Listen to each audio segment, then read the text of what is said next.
সুশৃঙ্খল আয়োজন। দীর্ঘদিন পর এক হয়েছেন নেতাকর্মীরা। জাতীয় সংসদের এলডি হল জুড়ে বিএনপির এই মিলন মেলা। দলের বর্ধিত সভাকে কেন্দ্র করে সকাল থেকেই আসতে থাকেন দেশের বিভিন্ন অঞ্চলের সিনিয়র নেতারা, যেখানে ছিলেন বিএনপির শীর্ষ নেতারা সহ ভাইস চেয়ারম্যান, চেয়ারপারসনের উপদেষ্টা ও নির্বাহী কমিটি ছাড়াও বিভিন্ন অঙ্গ সহযোগী সংগঠনের সিনিয়র নেতারা।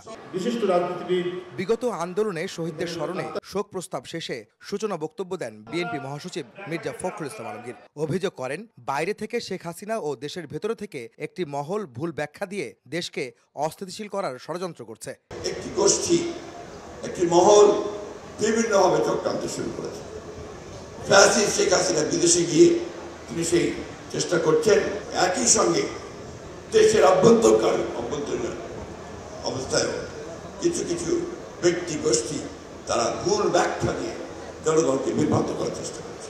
উদ্বোধনী বক্তব্যে বিএনপির ভারপ্রাপ্ত চেয়ারম্যান তারেক রহমান বলেন, স্থানীয় না জাতীয় নির্বাচন, এই ইস্যুতে ধূম্রজাল তৈরির ষড়যন্ত্র চলছে। ফ্যাসিবাদকে পুনর্বাসিত করার কোনো চক্রান্তের ফাঁদে বিএনপি পা দেবে না বলেও সাফ জানান তিনি। কোন উপদেষ্টার বিভ্রান্তিমূলক বক্তব্য, মন্তব্য স্বাধীনতা প্রিয় গণতান্ত্রিক আমি জনগণের জন্য হতাশার কারণও হয়ে উঠেছে। জাতীয় নির্বাচনের আগে স্থানীয় নির্বাচন অনুষ্ঠানের নামে কেন দেশের পরিস্থিতি আরো ঘোলাটে করতে চাইছে, এটি জনগণের কাছে বোধগম্য নয়। দীর্ঘদিন পর বিএনপির বর্ধিত সভায় যুক্ত হয়ে বক্তব্য রাখেন দলটির চেয়ারপারসন বেগম খালেদা জিয়া। তিনি সতর্ক করে বলেন, ফ্যাসিস্টরা এখনও ষড়যন্ত্রে লিপ্ত। ইস্পাত কঠিন ঐক্য গড়ে তুলে চক্রান্তের বিরুদ্ধে প্রতিরোধের আহ্বান জানান বিএনপি নেত্রী। এখনো ফ্যাসিস্টদের দোসররা এবং বাংলাদেশের শত্রুরা গণ অভ্যুত্থানের মাধ্যমে প্রাপ্ত অর্জনকে নস্যাৎ করার জন্য গভীর চক্রান্তে লিপ্ত রয়েছে। ইস্পাত কঠিন ঐক্যের মাধ্যমে জনগণকে সঙ্গে নিয়ে এবং চক্রান্তকে ব্যর্থ করে দিতে হবে।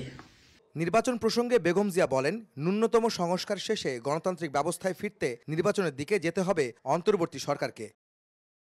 দীর্ঘদিন পর সারা দেশ থেকে আসা নেতাকর্মীরা এক হয়েছেন এই বর্ধিত সভায়। আর এই নেতাকর্মীদের উদ্দেশ্যে দলটির হাইকমান্ড বলছেন, আগামী দিনে যে জুলাই আন্দোলনের চেতনা যেন নস্যাৎ না হয়, সবাইকে সেই কারণে ঐক্যবদ্ধ থাকতে হবে। একই সঙ্গে আগামী নির্বাচনকে কেন্দ্র করে অন্তর্বর্তীকালীন সরকার নিরপেক্ষ ভূমিকা পালন করে ন্যূনতম সংস্কার শেষে গণতান্ত্রিক রাষ্ট্র ব্যবস্থার জন্য জনগণের ভোটাধিকার ফিরিয়ে দিবেন। এই আহ্বান জানিয়ে দলটির শীর্ষ নেতারা বলছেন, সবাইকে ঐক্যবদ্ধ থেকে আগামী নির্বাচনের প্রস্তুতি নেবেন তারা। আহমেদ সালেহীন, সময় সংবাদ, ঢাকা।